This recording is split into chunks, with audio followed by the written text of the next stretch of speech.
और मैं आपको एक अपना एक बहुत ही एम्बैरेसिंग एक्सपीरियंस बताता हूँ लाइफ का, जो अगर पहले वाला संदीप होता, मतलब कि वो स्कूल वाला संदीप, तो वो बैठ करके रोता, चीखता, चिल्लाता। लेकिन ये जो कॉलेज वाला संदीप था, जो सीख गया था अपने ऊपर हंसना, उसने बड़ा एंजॉय किया, उसके लिए वो मज़ा था, मस्ती थी। आप में से कितने लोग बस में ट्रैवल करते हैं, भरी हुई बस में, जिन्होंने अच्छे से ट्रैवल किया है या पहले कभी किया है? ऑलमोस्ट सब। तो आप लोग बड़े आराम से रिलेट कर पाएंगे कि मैं क्या बोलने वाला हूँ।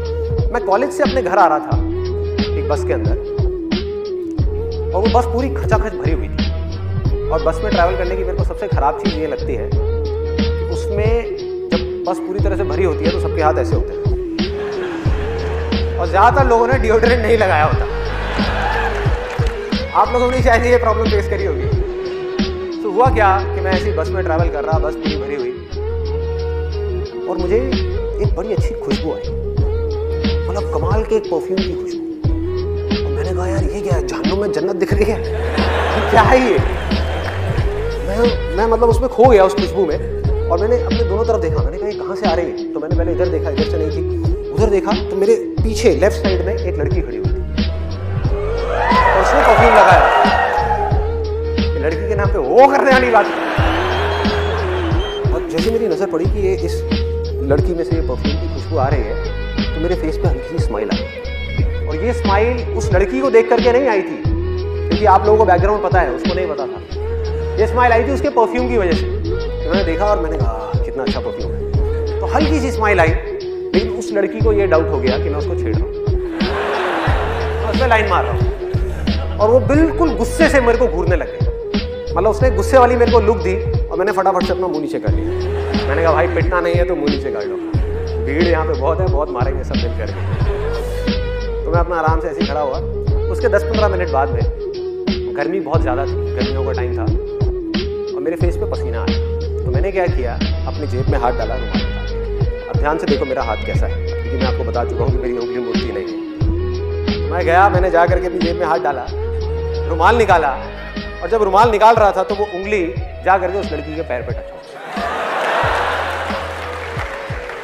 उसके पैर पे टच हो गई। आपने वो कहावत सुनी होगी, कंगाली में आटा गीला। बिल्कुल ऐसे ही कुछ मेरे साथ में हुआ कि पहले ही मेरी पिटने वाली हालत थी, और ऊपर से वो उंगली जा करके उसके पैर पे टच हो गई। मैं रुमाल लेकर के चुपचाप अपने फेस पे आया, और मेरी हालत खराब। मैं मन ही मन सोच रहा, मैंने कहा भाई अब क्या करूँ? 2 ऑप्शन है मेरे पास में। एक तो ये है कि पलट करके इसको फटाफट से सॉरी बोलूं, लेकिन उसमें एक रिस्क है कि क्या हो अगर उसको पता ही नहीं है कि उंगली मेरी थी, इतनी भीड़ में।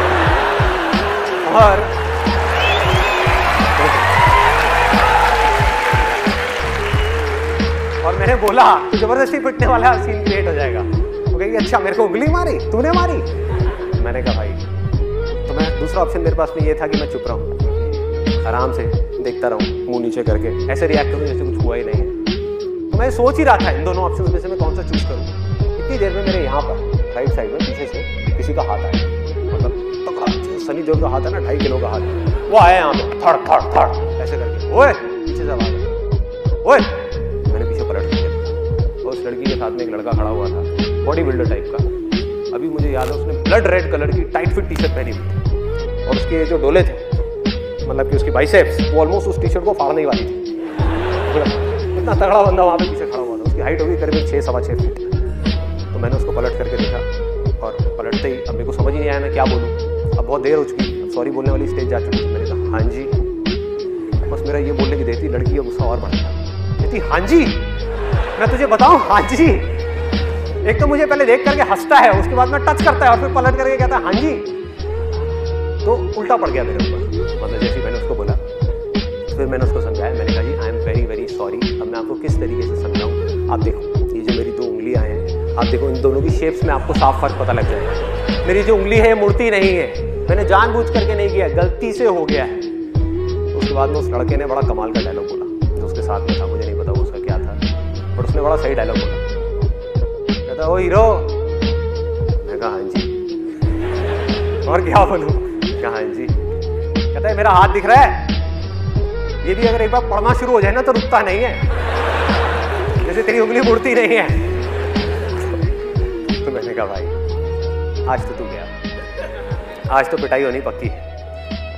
फिर उसके बाद में मैंने जितनी मैं कोशिश करता चला जा रहा था उतनी ही गड़बड़ होती चली आ रही थी। और ऐसे में गड़बड़ क्या होती है कि यहाँ तक तो ठीक था, मतलब ये जो लड़का था और ये लड़की थी, इसको तो मैं फिर भी किसी तरह से हैंडल कर लेता, लेकिन ऐसे में क्या होता है जितनी भी भीड़ होती है वो सब लड़की की तरफ हो जाती है।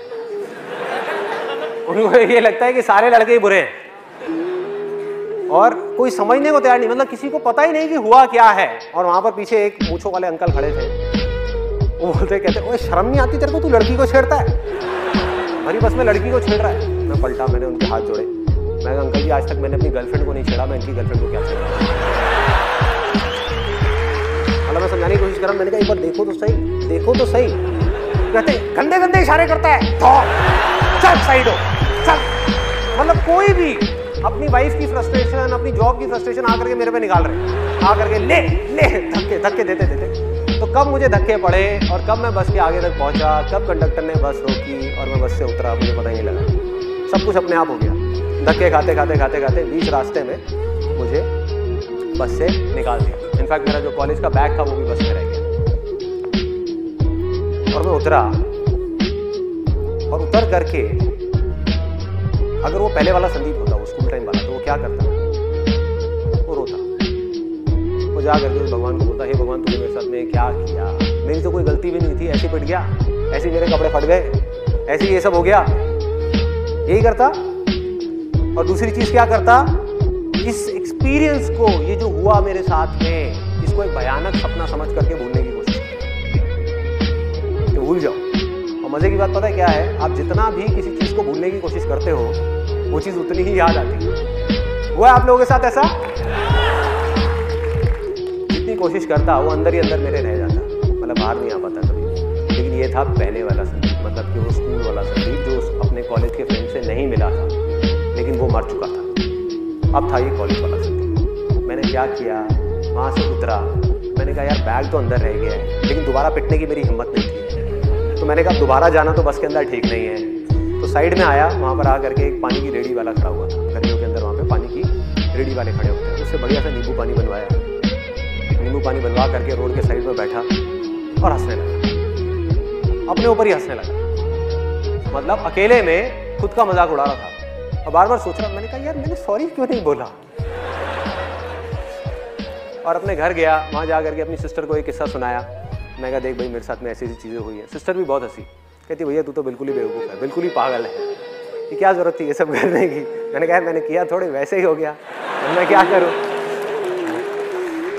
उसके बाद मैं अपने उन स्कूल फ्रेंड्स के पास में गया, वही जो मेरा बहुत मजाक उड़ाते थे, उनके पास में गया, उनको भी जा करके अपने पूरा किस्सा सुना। और वो भी बहुत हंसे, कहते हमने सही नाम रखा था तेरा, उंगली देख उंगली करी थी ना तूने। कहता तू बाज नहीं आया, पंगे ले ही लिए ना। मैंने कहा हाँ यार क्या कर, मैं ऐसा ही। तो अब फर्क क्या था, क्योंकि मैं खुद पे हंसना सीख चुका था, उस समय नहीं आता था। तो अब वो लोग जैसे ही मेरा मजाक उड़ाते, पहले वो मुझे एक बोलते, मैं उनको दो बोलता। अब वो मुझे एक बोलते, मैं खुद के बारे में एक चीज और ऐड कर देता। वो कहते हैं हाँ भाई उंगली। मैंने कहा हाँ यार तुम सही है, सही नाम रखा है तुमने मेरा, मैं हुई बेवकूफ, मैं हुई पागल। तो ये करते करते हुआ क्या, मजे की बात मेरे को अभी भी याद है, उनमें से एक लड़का जो मेरा सबसे ज्यादा मजाक उड़ाता था स्कूल टाइम में, उसने बोला, जब ऐसे ही कुछ देर तक ये चलता रहा, उसने बोला, कहता भाई संदीप तू बिल्कुल बदल गया है, तू बिल्कुल ही बदल गया है। और उसकी जो टोन थी ना बोलने की, वो खुशी वाली टोन नहीं थी। He was in a state of shock. वो सदमे में था कि भाई ये हुआ क्या इस लड़के को। वो सदमे में था, क्यों? क्योंकि उसकी पावर उसके हाथ से चली गई थी। सोचो किसी के हाथ में बहुत ज्यादा पावर हो और वो एकदम से चली जाए रातों रात, क्या होगा? वो कैसे रिएक्ट करेगा? वो शॉक में आ जाएगा ना, भाई ये क्या हुआ है, ये हो क्या रहा है? क्योंकि उसकी पावर थी क्या? उसकी पावर थी मेरा गुस्सा। मुझे गुस्सा आता था और वो मुझे गुस्सा दिलाता था। मैं चिढ़ता था, वो मुझे चिढ़ाता था। मैंने चिढ़ना बंद कर दिया, अब वो किसको चिढ़ाएगा? सोचो, उसकी पावर गायब, उसके जोक्स फेल, पूरी तरह से फेल। मतलब वो कुछ भी कोशिश करता हो फेल, किसी को हंसी नहीं आती। उसके बाद में जो मैं अपने बारे में बोलता हूं उसमें ज्यादा हंसी आती। तो ये मेरा लाइफ का छोटा सा मैंने आपको एक्सपीरियंस बताया कि किस तरह से अगर हम अपने अंदर एक इतना छोटा सा चेंज लेकर के आ जाए तो किस तरह से हमारी लाइफ एक बिल्कुल ही अलग डायरेक्शन में निकल जाती है। सोचो मेरे अंदर का गुस्सा मर गया, फ्रस्ट्रेशन गायब हो गई, दुख गायब हो गया, क्योंकि अब मुझे हंसने के लिए किसी और की जरूरत नहीं थी, टीवी देखने की जरूरत नहीं थी, खुद के ऊपर अकेले में बैठ करके हंस सकता था। कितना कुछ मिल गया छोटी सी चीज के थ्रू। और आपने भी शायद ये चीज नोट करी होगी कि जब मैं स्टेज पर होता हूँ या वैसे भी रियल लाइफ में भी, कि किसी भी तरह का कोई भी जोक क्रैक करने में, चाहे कितने भी लोग बैठे हो, चाहे 10 लोग बैठे हो, चाहे 10,000 लोग बैठे हो, मुझे 1% भी दिक्कत नहीं होती। हुआ क्या है कि आज मुझे अच्छे तरीके से समझ आ चुका है कि मैं चाहे कैसा भी जोक क्रैक करूं यहां पर, कैसा भी, अच्छा हो या बुरा हो, एक चीज गारंटीड है, आप लोगों ने हंसना ही हंसना है।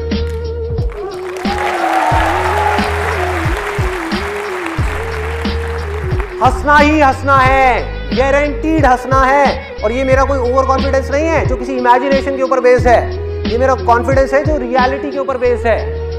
और मैं बताता हूं कैसे मैं ये बात बोल रहा हूं। मैंने कोई जोक क्रैक किया या कुछ बोला यहां पर आकर के, अगर आपको जोक समझ आ गया तो आप क्या करोगे? हंसोगे, उस जोक के ऊपर ठहाके मार मार के हंसोगे, खुल के हंसोगे। और अगर वो जोक समझ नहीं आया तो क्या होगा? तब भी आप हंसोगे। फर्क ये है कि आप मनी मन मेरे जोक के ऊपर नहीं, मुझ पर हंसोगे। कितना बेवकूफ आदमी है, ये तो पागल है बिल्कुल ही। मनी मन आप हंसे ना तो हुआ वो जो मैं चाहता था। मेरा मकसद क्या था? मेरा मकसद क्या था? ये नहीं था कि आप मेरे जोक के ऊपर हंसो, ये था कि आपकी जिंदगी में थोड़ी सी खुशी आ जाए, बस। अब इससे क्या फर्क पड़ता है कि आप मेरे जोक के ऊपर हंसो या मुझ पर हंसो? क्या फर्क पड़ता है? हाँ? या मेरी बेवकूफियों पे हंसो, या मेरे फेलियर्स पे हंसो, या मेरी वीकनेसेस पे हंसो। होता क्या है, जब हम धीरे धीरे इस रास्ते पे चलते हैं तो वो दिन दूर नहीं है जब सिर्फ हम अपनी छोटी छोटी वीकनेसेस का मजाक नहीं उड़ाते, बल्कि बड़े से बड़े फेलियर का भी मजाक उड़ा सकते हैं। बड़े से बड़े फेलियर का सोचो, ये क्या है?